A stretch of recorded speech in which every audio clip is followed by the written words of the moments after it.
hari untuk KPK. Baik, terima kasih teman-teman yang kami hormati. Bahwasanya kehadiran kami pada hari ini adalah ingin membuat laporan pengaduan kepada Komisi Pemberantasan Korupsi terkait dengan kasus hukum yang dialami oleh Andrena Isajega di wilayah hukum Jawa Timur. Jadi saya ingin memberitahukan kabar mengejutkan ya terkait dengan kasus ini, bahwasanya kami selaku tim kuasa hukum telah mengajukan pra peradilan terhadap Polda Jawa Timur dan akan diselenggarakan disidangkan pada tanggal 4 Februari pada hari Rabu minggu depan. Tanggal berapa itu? Tanggal 12 Februari 2025. Jadi hari Rabu akan dilakukan sidang perdana pra peradilan terkait dengan penahanan Andrena Isajega. Nah, teman-teman yang kami hormati, bahwasanya kasus ini sangat janggal sekali ya. Kenapa saya bilang janggal sekali? Karena dari laporan polisi sampai dengan dikeluarkannya SPDP itu sangat ekspres sekali. Ya, laporan polisi itu pada tanggal 29 Oktober ya. Tiba-tiba tanggal 1 Oktobernya itu 1 November ya sudah naik sidik. Berarti kan 3 hari di sini sudah naik sidik. Tidak ada kesempatan ataupun hak yang diberikan oleh teman-teman dari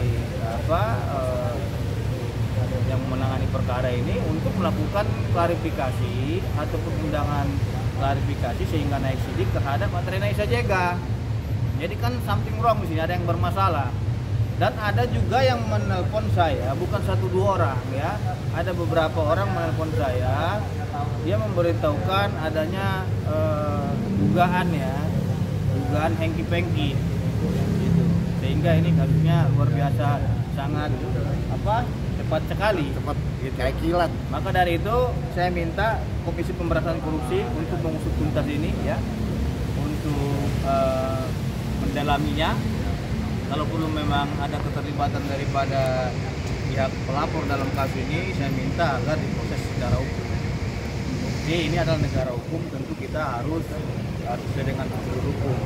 Jangan ada pengki-pengki di Pengadilan Negeri Surabaya. Karena kita ketahui bahwasannya sudah cukup kasus yang terjadi, kasus Ronald Tanur ya, 3 hakim Pengadilan Negeri Surabaya itu ditangkap.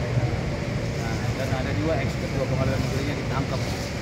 Jadi jangan juga terjadi di dalam kasus sidang pra peradilan Isajega ini. Gitu. Artinya nanti akan kita uji terkait dengan penahanan dia. Kenapa ini perkaranya begitu cepat sehingga Andrena Isajega saat ini ditahan. Kita sih sebenarnya tidak ada persoalan masalah proses hukum, diperiksa, ditetapkan tersangka dan lain-lain, tapi itu sesuai dengan ketentuan dan hukum. Apabila memang menyalahi prosedural dan seperti sangat ekspres sekali, kita selaku penasihat hukum wajib mencurigai ini. Kenapa secepat kilat ini gitu loh? Orang baru lapor tiba-tiba naik sidik. Biasanya itu kan lidik dulu nih, berapa bulan gitu kan? Ini cuma rentan waktu 3 hari. Bagaimana mungkin Anda melapor tiba-tiba 3 hari langsung naik sidik perkaranya? Orang kita aja belum pernah diperiksa ya Tio ya. Nah, jadi ini yang menjadi persoalan. Maka dari itu saya minta kepada Komisi Pemberantasan Korupsi agar ini semua dilakukan penanganan hukum secara senyap. Bang, izin punten. Sandi Purnama atau yang lain bang, yang tanggal 29 Oktober ini? Tanggal 29 Oktober itu laporan SPS. Katanya bang datang sini karena juga ada indikasi Suap gitu ya? suap. Ya jelas dong, karena memang kita itu ingin menghindari jangan terjadinya dugaan tindak pidana yang ranahnya arah suap ataupun gratifikasi, karena kita sedang mengajukan pra peradilan. Karena kita mengajukan pra peradilan itu jangan ada yang mengintervensi hakim tunggal ini gitu loh. Maka dari itu agar ini objektif ya, saya minta bantuan daripada Komisi Pemberantasan Korupsi agar mengawasi jalannya persidangan pra peradilan yang akan dilangsungkan pada hari Rabu minggu depan. Ya, karena acara pra peradilan itu acara cepat ya, tiap hari sidang gitu. Ya, maka dari itu seumpamanya pun nanti kita lihat hasilnya seperti apa di pra peradilan, kita juga tadi menekankan kepada Komisi Pemberantasan Korupsi agar sidang pokok perkaranya juga nanti harus diawasi oleh KPK. Karena tindakan pencegahan dan pemberantasan itu adalah kewenangan Komisi Pemberantasan Korupsi. Nah, karena kita juga udah trauma kasus kemarin Ronald Tanur yang ditangkap hakimnya kan gitu. Jangan itu terjadi. Itu harus kita antisipasi. Bang, abang sendiri mendapatkan surat kuasa dari Isa Sega pertanggal berapa sih bang? Apakah memang sebelumnya sudah dimintain tolong oleh Mami Isa atau seperti apa? Saya mendapatkan kuasa itu baru ya, baru 1 minggu. Sebelumnya kan kuasanya itu ada Bu Elsa, ada Tio. Jadi karena memang Isa Jega sudah ditahan, jadi Isa Jega dan kawan-kawan membentuk tim untuk melakukan pembelaan atau advice karena ingin menghadapi persidangan yang akan berlangsung. Jadi Isa ini bukanlah orang baru yang saya kenal gitu loh, karena Isa juga pernah saya bela dulunya di Pengadilan Negeri Jakarta Selatan melawan Nikita Mirzani. Karena memang ini kita tim, ya saya harus membela klien saya untuk kepentingan hukumnya gitu loh. Apalagi ini kan yang hubungi saya ini bukan 1-2 orang, memberitahukan kasus itu seperti apa macam-macam di sana. Karena memang selain proses yang cepat nih sampai akhirnya langsung dinyatakan tersangka dan ditahan langsung. Selain itu apalagi sih bang yang menjadinya? Nah begini, Pak Kapolri ya melalui surat keputusannya, surat edaran Kapolri nomor 2 tahun 2021 yang ditandatangani pada tanggal 21 ya. Beliau mengeluarkan peraturan kasus pencemaran nama baik itu, karena kan ancaman pidana 2 tahun tuh. Kasus pencemaran nama baik itu tidak bisa ditahan. Ada di bawah 5 tahun penjara. Itu Pak Kapolri loh tangan itu. Pertanyaannya kenapa ditahan? Ancamannya cuma 2 tahun. Ini bukan kasus korupsi, ini bukan kasus teroris. Kenapa harus ditahan seperti itu? Kasihan loh, ini cuma debat-debat kusir di media, saling sindir menyindir, tiba-tiba dilaporin. Nanti dia review produk ini, dia nggak suka karena di review, laporin. Ini ruang digital tidak sehat lagi seperti itu gitu. Makanya kemarin itu Pak Kapolri melalui surat edarannya menyampaikan kasus pencemaran nama baik itu hanyalah bisa diselesaikan melalui restoratif justice. Nah, apabila sudah melakukan restoratif justice dan yang bersangkutan itu meminta maaf apabila dia salah, itu tidak bisa ditahan. Kan aneh nih kawan-kawan. Kenapa ini ditahan? Padahal sudah jelas perintah dari Pak Kapolri. Kan surat justice itu tidak perlu ditahan. Apalagi ancaman pidana cuma 2 tahun. Maka dari itu, menimbang kasusnya juga sangat cepat sekali, something wrong ini. Ada sesuatu yang janggal gitu.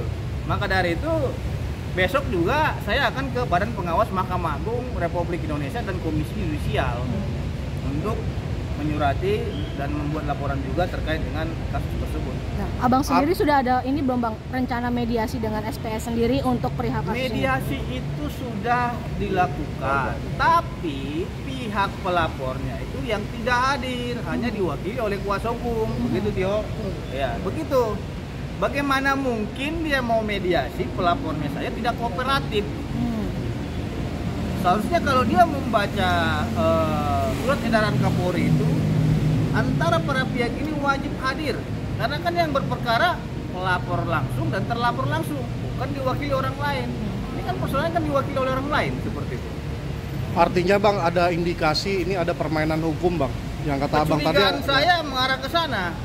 Karena satu, yang pertama kasus ini sangat cepat sekali, langsung dilakukan penahanan. Yang kedua, surat edaran Kapolri sudah menyatakan bahwasanya kasus pencemaran nama baik itu tidak bisa dilakukan penahanan. Dan restoratif justice juga yang bersangkutan itu hanya diwakili oleh kuasanya, bukan langsung. Nah, ini sangat janggal dan aneh sekali. Kita curigai itu gitu loh. Mas sedikit bang update tentang Isa Jega. Belum. Bang, mungkin tadi untuk pra peradilannya sendiri dari pihak Isa Sega sudah mengajukan kapan sampai Sudah. akhirnya besok Nah, dilakukan? Nih teman dari Tio, sini kamu ke depan. Kamu Izin bang, ya seperti apa nih bang Tio untuk pengajuannya pra Pengajuan pra peradilannya kapan sampai sudah di ACC dan besok di Rabu depan sudah dilakukan sidang pra peradilan? Untuk pra peradilan diagendakan hari Rabu tanggal 12 Februari. Ya. Pada saat itu kita akan hadir ya. Dan semoga juga dari pihak termohonnya hadir juga. jadi biar cepat lah prosesnya. Kasihan juga Mami Isa kan ditahan. Sudah berapa lama sih sampai saat ini dari ditahannya itu? Kurang lebih sebelum 20 hari sih, belum 20 hari. 2 mingguan. Hampir 2 minggu lah. 2 mingguan. Bang, update dikit untuk Iza Zega sekarang masih di Polres Jawa Timur ya? Di Polda Jawa Timur. Seperti apa kondisi Iza Zega sekarang? Kondisinya ya jujur kami belum bisa menemuinya karena kan sekarang masih isolasi. Oh. Ya, terakhir disampaikan saya bertanya sama pendidiknya ya belum bisa ditemuin, intinya gitu. Ya boleh dong. Nah itulah makanya saya bilang ini ada apa gitu. Kenapa Iza Zega nggak bisa ditemui? Padahal ini ada kuasa hukumnya, kuasa hukumnya yang lama. Maka dari itu wajar dong saya curiga. Ya. Kenapa kita sebagai kuasa hukum seperti Tio kemarin, dari kemarin di kuasa hukum udah bolak-balik tidak boleh ketemu sama Isanya. Sedangkan Pak Kapolri aja bilang tersangka aja diberikan haknya secara humanis gitu loh. Ya kan nanti dilakukan pembelaan di pengadilan, tapi kenapa ini dihalang-halangi? Ini yang menjadi persoalan. Ini makanya ini udah deh nggak bener gitu loh. Masa seperti itu orang mau melakukan pembelaan seperti Tio ke sana nggak diperbolehkan ketemu kliennya sendiri? Ini sangat luar biasa sekali. Ada apa ini gitu? Berarti diberikan batasan-batasan ya Bang? Bukan batasan, tidak diperbolehkan. Tidak diperbolehkan. Kalau Masa? batasan kan masih bisa bisa ketemu. Kalau dia dibolehkan kan berarti sama sekali tidak boleh ketemu. Itu intinya. Kalau misalnya ada batasan nih, kayak saya masuk, nanti ada batasan gantian, tidak nanti. Nah kalau nggak boleh masuk kan berarti kan sama sekali tidak boleh masuk. Itu namanya. Gitu. Jadi itu nggak dilarang sama sekali. Itu saya minta kepada Bapak Kapolri bertepatan Pak Kapolri juga saya, dan nantinya kasus ini akan saya sampaikan kepada Pak Kabar Eskrim. Nanti akan saya WA beliau terkait dengan kendala-kendala yang dialami oleh tim kuasa hukum sampai saudara Tio itu selaku kuasa hukum yang lama tidak diperbolehkan untuk datang bertemu dengan Iza Zega. Ini sangat kita sesalkan sekali ya. Apalagi kan kasus ini kasus remeh-temeh ya. Jangan kasus remeh-temeh ini apalagi yang tidak ini dijadikan bahan lelucon menurut saya. Maka dari itu saya kira berikan hak keadilan kepada siapapun ya, berikan itu hak hukum dia, karena seorang tersangka juga wajib untuk memberikan klarifikasi di muka pengadilan, wajib membela hak-haknya yang dituduhkan oleh pelapor itu apa, itu nanti akan diberikan pembelaan di muka persidangan. Tapi sebelum itu persilahkan dong tim kuasa hukumnya yang lama seperti Tio ini untuk bertemu agar dia bisa mendengarkan aspirasi daripada Iza Zega, bukan hanya dilarang dengan alasan isolasi. Ini kan sudah lama, udah 1 minggu lebih ya kan? Udah 2 minggu. Jadi saya kira untuk kepentingan pembelaan nggak ada masalah, siapapun itu pengacaranya, kalau dia untuk melakukan pembelaan dipertemukan saja, itu nggak lama, paling 10 menit 5 menit, nggak ada masalah. Pak Kapolri juga tegas bilang setiap pelapor maupun terlapor, kita katakanlah tersangka maupun korban, diberikan hak yang sama di hadapan hukum. Artinya dia memiliki hak untuk melakukan pembelaan dirinya, terlepas salah atau tidaknya itu adalah kewenangan pengadilan, hakim yang akan. Bang, memperjelas sedikit, artinya abang bersama tim datang ke KPK ini untuk melaporkan ke Polda terkait gratifikasi ya? Bukan hanya kita melaporkan ke KPK, kita mengajukan gugatan pra peradilan di Pengadilan Negeri Surabaya. Satu itu upaya hukumnya.